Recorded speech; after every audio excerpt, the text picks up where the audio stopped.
प्रधान पति जो होता है वो दो मजदूरों को बुलाकर उनसे कहता है कि ये लो 70,000 तुम्हें एक काम करना है, सिर्फ 2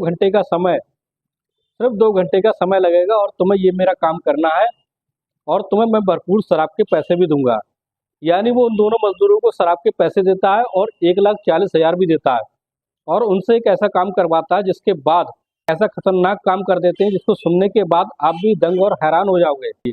जानते हैं। नमस्कार, आदाब, सत श्री अकाल। क्राइम स्टोरी में आपका स्वागत है। मैं अफसर सिद्दीकी। अगर आपने हमारे चैनल को सब्सक्राइब नहीं किया है तो सब्सक्राइब जरूर कर लें ताकि हमारा मोटिवेशन बना रहे। दोस्तों, ये सच्ची घटना हम आपको सुनाने जा रहे हैं। हाल ही में एक कांड हुआ है। दोस्तों, बदायूं के दातागंज के रहने वाली नूर हसन जो होते हैं अपनी भांजी की तलाश कर रहे होते हैं। काफी समय से उनकी भांजी का कोई पता नहीं चल पा रहा था। उनकी भांजी का नाम मुस्कान होता है। उसकी उम्र लगभग 28 साल होती है और वो दिखने बहारने में बेहद खूबसूरत थी। दोस्तों, कई दिनों का समय बीत जाता है। वो अपनी भांजी की तलाश करते हैं। जब करते करते थक जाते हैं तब जहां मुस्कान रहती थी वहीं पर थाने में जाकर उसकी रिपोर्ट को दर्ज कराते हैं और ये कहने लगते हैं कि मेरी भांजी जो मुस्कान है वो लगभग 1 महीने से लापता है और उसका कहीं पता नहीं चल पा रहा है।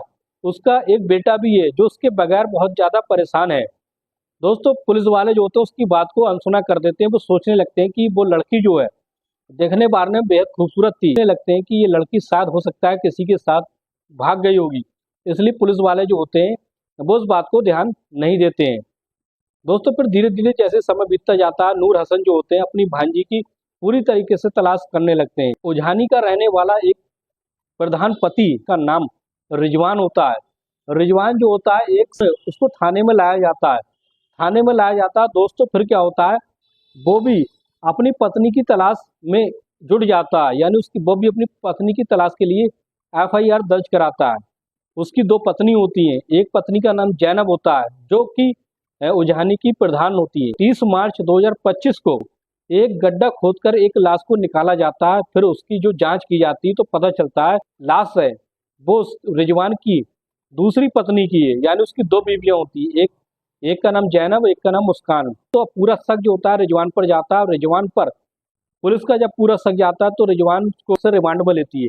लेने के बाद उससे पूछताछ करने लगती है और कहती है कि तुम्हारी पत्नी लगभग 40 दिन से लापता थी और आज उसकी लाश मिली है। हो ना हो ये तुमने ही उसको मरवाया है। और इसलिए दोस्तों, जैसी उसकी पोस्टमार्टम की रिपोर्ट आती है तो पोस्टमार्टम की रिपोर्ट में ये पता चलता है कि उस लड़की की जो गला दबाकर हत्या की थी।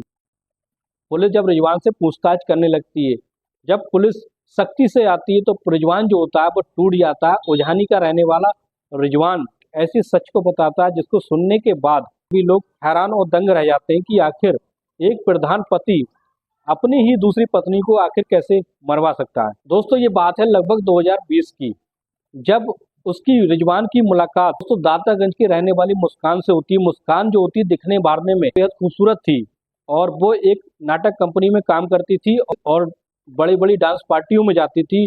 इसी तरीके से दोस्तों उसकी मुलाकात रिजवान से हो जाती है। रिजवान तो पहले से ही शादीशुदा होता है, इसलिए इसकी मुलाकात जब से मुस्कान से होती तो मुस्कान को दिल दे बैठता है और मुस्कान को चाहने लगता है। इस तरीके से मुस्कान से शादी कर लेता है। शादी करने के बाद उनको एक बेटा होता है। रिजवान जो होता है जैनब जो उसकी पत्नी प्रधान होती है उससे मुस्कान को अलग रखता था। और इस तरीके से दोस्तों दोनों में इतना ज्यादा मतभेद था कि एक दूसरे के बगैर एक दूसरे को वो देखना भी पसंद नहीं करती थी। अब इसलिए दोस्तों क्या होता है, जब धीरे धीरे मामला विवाद बढ़ता जाता है, अब तो मुस्कान जो होती है रिजवान से कहने लगती है कि मुझे पहले तो वो 20,000 रुपये महीना मांगती थी, लेकिन धीरे धीरे वो अपनी डिमांड ज़्यादा करने लगती है। मुस्कान कहने लगती है कि मुझे अब खर्चा 40,000 रुपये महीना चाहिए। दोस्तों, वो धमकियां देने लगती है कि नहीं तो तुम्हारे साथ बहुत गलत हो सकता है। दोस्तों, फिर क्या होता है, रिजवान कहने लगता है कि मेरी इतनी बड़ी आमदनी नहीं है जो मैं तुम्हें इतना बड़ा खर्चा दे सकूं।